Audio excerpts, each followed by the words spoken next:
Salam Bapak Ibu Saudara, bagaimana kabar Bapak Ibu Saudara semuanya? Saya berharap kita tetap dalam perlindungan dan pemeliharaan Tuhan sampai hari ini. Puji nama Tuhan, di minggu ini kita akan membahas satu edisi yang khusus. Ya, kita akan berbicara tentang hati gembala.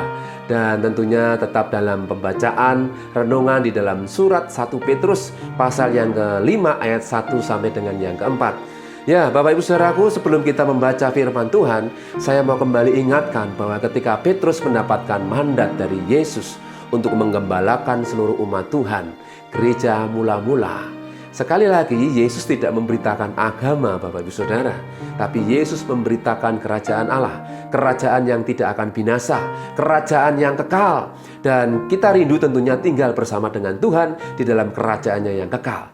Dan Petrus ketika mendapatkan mandat ini, dia menyadari sebagai manusia, dia tidak akan juga terus selamanya untuk bisa mengembalakan. Tapi dia memberikan mandat kepada orang-orang pilihan dari generasi ke generasi, dari Bapak Gereja hingga hari ini. Saya yakin kita masih bisa percaya kepada Yesus, kita masih bisa mendengar firman Tuhan. Ini oleh karena kuasa Tuhan, penyertaan Tuhan melalui orang-orang pilihan tentunya. Ya, jika kita mau telusuri, ya dari zaman ini sampai zaman Petrus, banyak tentunya orang-orang yang sudah memberitakan firman Tuhan. Dan saya yakin mereka adalah orang-orang yang militan di dalam Tuhan. Sehingga firman Tuhan ini tetap kita bisa dengar, dan firman Tuhan menjadi kekuatan. Karena firman Tuhan itu adalah pribadi Allah sendiri. Jadi kita patut bersyukur jika hari ini masih bisa mendengarkan firman Tuhan, dan kita juga menghormati orang-orang yang dahulu yang sudah memberitakan firman-Nya. Dan hari ini kita masih bisa mendengarkan. Luar biasa. Luar biasa Bapak Saudaraku. Jika kita pikir hari ini kita bisa belajar firman Tuhan dan meyakini bahwa firman Tuhan itu adalah pribadi Allah yang dinyatakan dalam pribadi Yesus, kita patut bersyukur Bapak Ibu Saudara.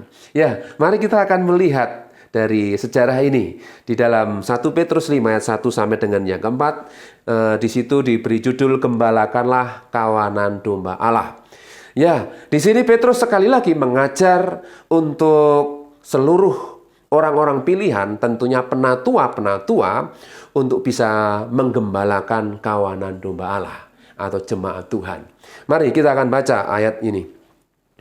Yang pertama, aku menasihatkan para penatua di antara kamu, aku sebagai teman penatua dan saksi penderitaan Kristus, yang juga akan mendapat bagian dalam kemuliaan yang akan dinyatakan kelak. Gembalakanlah kawanan domba Allah yang ada padamu, jangan dengan paksa, tetapi dengan sukarela, sesuai dengan kehendak Allah. Dan jangan karena mau mencari keuntungan, tetapi dengan pengabdian diri. Janganlah kamu berbuat seolah-olah kamu mau memerintah atas mereka yang dipercayakan kepadamu. Tetapi hendaklah kamu menjadi teladan bagi kawanan domba itu. Maka kamu apabila Gembala Agung datang, kamu akan menerima mahkota kemuliaan yang tidak dapat layu. Amin, Bapak Ibu Saudaraku. Ketika saya merenungkan renungan firman ini, ya, banyak hal yang bisa saya tangkap, banyak hal yang saya peroleh, pengertian-pengertian yang dalam. Ya, yang pertama Bapak Saudaraku, di sini Petrus sekali lagi dia memberikan mandat, menasehati para penatua, orang-orang pilihan. Penatua diambil dari bahasa Yunani yang artinya presbuteros, ya artinya itu yang dituakan. Jadi tidak hanya orang yang tua secara usia, tapi dia benar-benar bisa menjadi teladan, menjadi panutan dalam kehidupan, menjadi teladan yang baik di mana karakter Kristus terpancar, Bapak Ibu Saudara. Ya, sehingga Petrus berkata, aku menasihatkan para penatua di antara kamu, aku sebagai teman penatua. Petrus juga memberikan pengertian, dia sebagai teman penatua. Kita pernah dengar kalimat, kita sebagai kawan sekerja Allah. Ya, Paulus mengatakan kita sebagai kawan sekerja Allah, kita adalah teman-teman rekan dalam pekerjaan Tuhan. Ya, Petrus juga mengungkapkan, aku sebagai teman penatua, teman kalian sebagai orang-orang yang dipilih. Dan juga saksi penderitaan Kristus. Dia sebagai tokoh kunci penderitaan Kristus, dia tahu persis. Sehingga dia menyatakan hal ini, aku saksi penderitaan Kristus. yang juga akan mendapat bagian dalam kemuliaan yang akan dinyatakan kelak. Jadi Petrus menyampaikan hal ini, Bapak Saudaraku, sebagai bukti bahwa apa yang dia lakukan itu tidak akan sia-sia. Karena apa yang dilakukan itu akan mendapatkan imbalan yang setimpal. Dikatakan akan mendapat juga bagian dalam kemuliaan yang akan dinyatakan kelak. Bahwa kemuliaan ini adalah tujuan yang Petrus sampaikan. Ya, bahwa kelak aku akan mendapatkan bagian, yaitu kemuliaan yang akan dinyatakan kepadaku oleh Yesus. Dan tentunya ini harus menjadikan dasar bagi para penatua bahwa ketika mereka dipanggil untuk menjadi gembala atau penatua, mereka memiliki konsep bahwa kemuliaan yang jauh lebih besar, kemuliaan yang akan Tuhan nyatakan itu jauh lebih mulia. Jadi tentunya Petrus menyampaikan hal ini supaya mereka, para penatua, orang-orang yang ditunjuk, ya saya katakan sebagai gembala, kenapa? Karena mereka juga ditunjuk untuk membawa umat Tuhan, terpelihara iman mereka. Ya, oleh karena tugas dan tanggung jawab yang besar ini, Petrus memberikan satu pandangan ke depan, tujuan akhir, yaitu kemuliaan yang jauh lebih besar nilainya, yang akan diterima oleh orang-orang yang ditunjuk sebagai penatua, sebagai gembala. Bapak Ibu Saudaraku, ya, sehingga ayat yang kedua dikatakan, gembalakanlah kawanan domba Allah yang ada padamu, ya, jangan dengan paksa.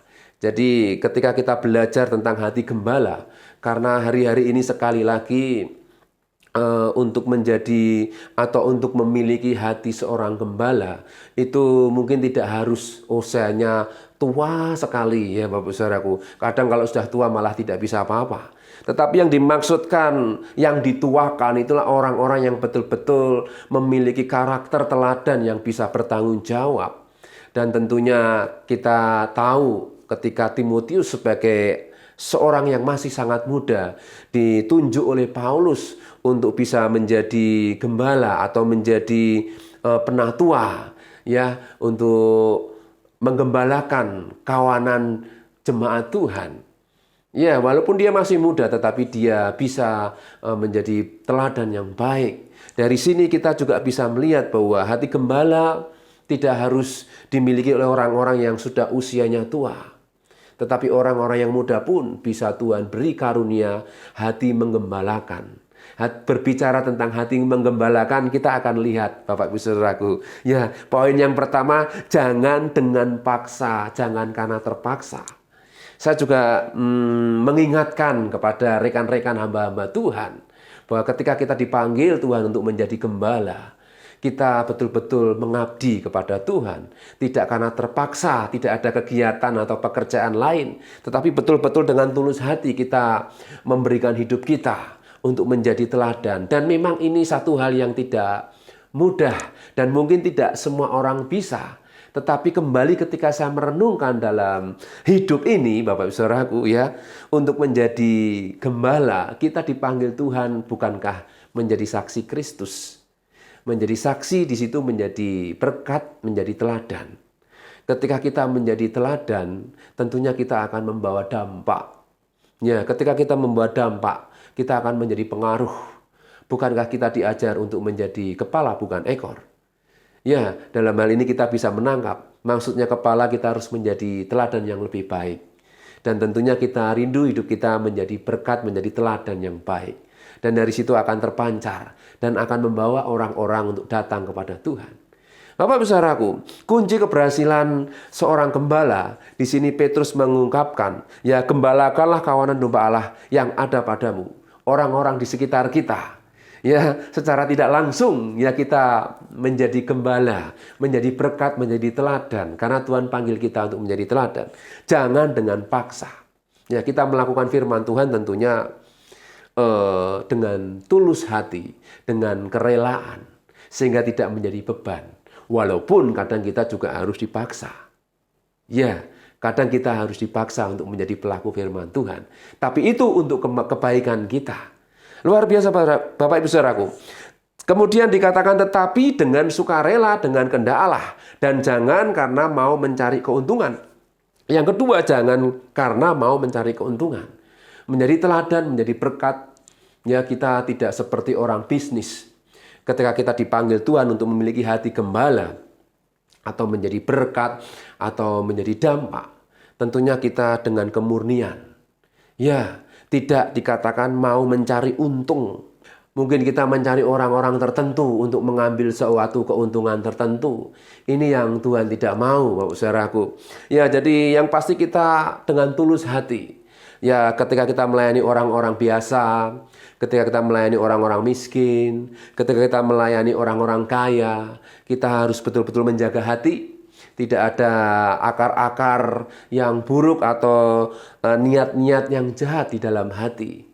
Ini yang Petrus sampaikan. Supaya menjadi penatua, menjadi orang yang dituakan, tidak hanya sekedar ya usianya tua, tapi dia benar-benar menjadi teladan dalam hidup mereka. Ya, yang kedua, jangan karena mau mencari untung, tetapi dengan pengabdian diri.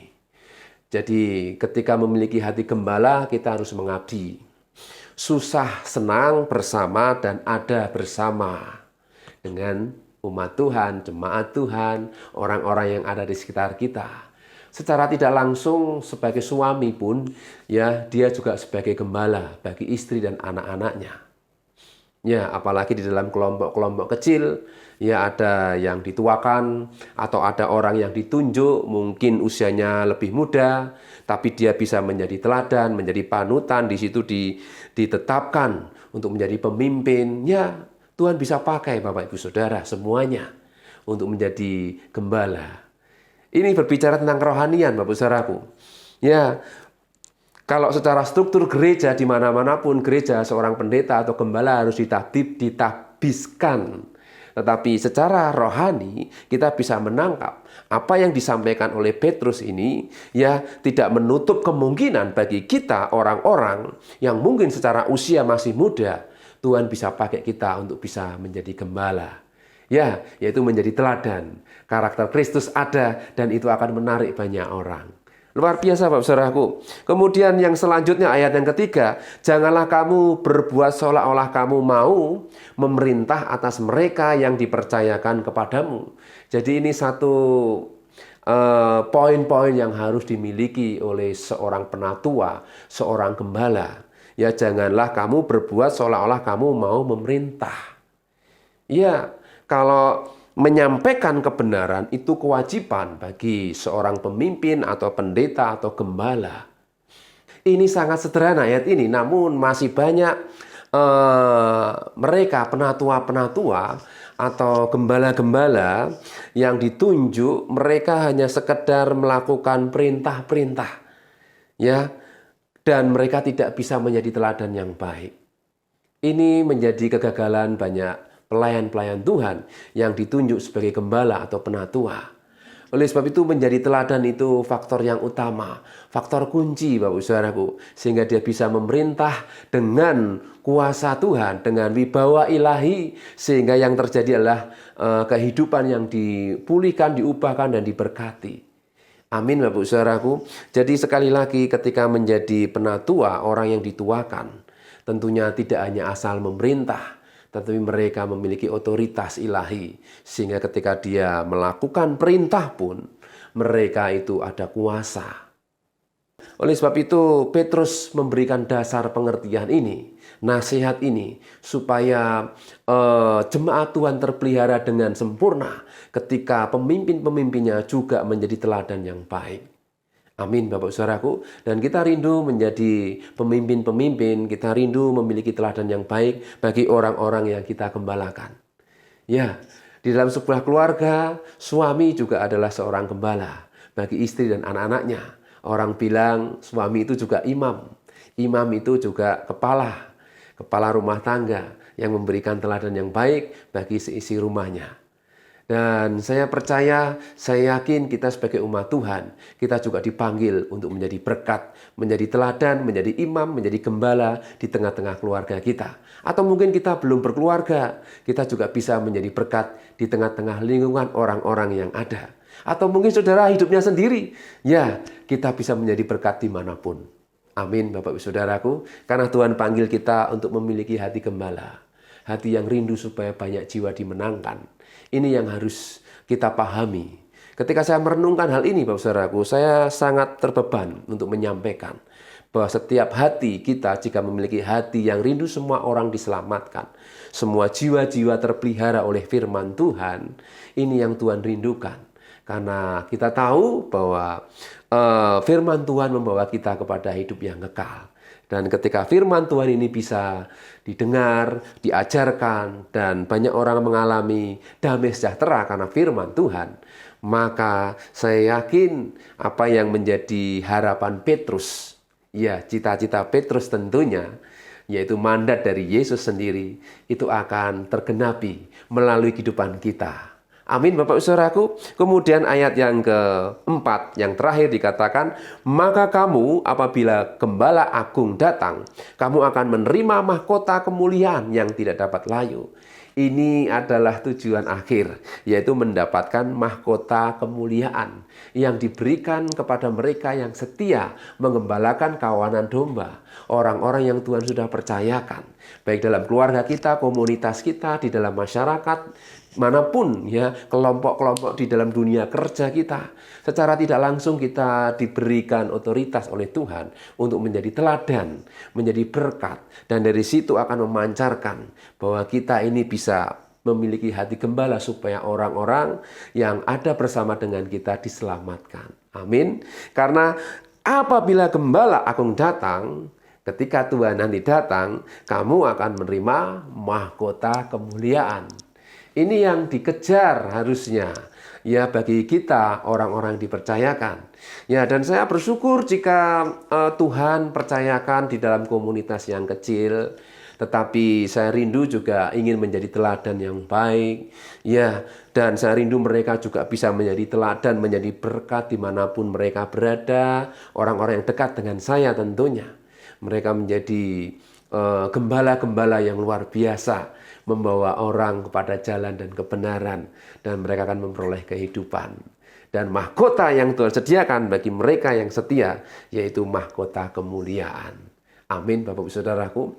Ya, saya juga berpesan kepada teman-teman saya dimanapun melayani sebagai gembala, sebagai pendeta, ya, baik di pelosok-pelosok tanah air ataupun dimanapun. Mari kita melayani dengan tulus hati, dengan kemurnian, tanpa dengan dasar intrik-intrik yang salah tentunya. Karena zaman ini penuh dengan intrik sekarang Bapak Ibu Saudara. Yang pasti kita dengan tulus hati, kita melayani Tuhan dengan sukacita. Di dalam kesesakan, dalam kesusahan, kita harus tetap kuat. Kita harus tetap memandang kepada Yesus sebagai Gembala Agung kita.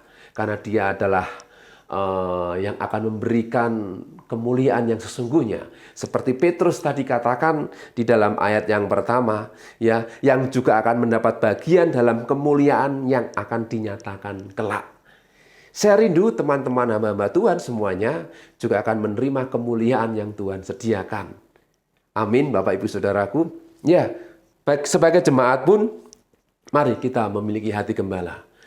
Bisa mengembalakan kawanan domba, keluarga kita, orang-orang dekat kita. Amin, luar biasa.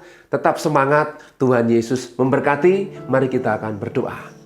Bapa di surga, terima kasih hari ini kami sudah merenungkan firman-Mu, firman yang mengajar kami untuk memiliki hati seorang gembala. Hati yang mengasihi jiwa-jiwa dengan orang-orang yang ada di sekitar kami, mulai dari keluarga kami, orang-orang dekat kami. Kami ingin menjadi berkat bagi mereka, kami ingin menjadi teladan bagi mereka.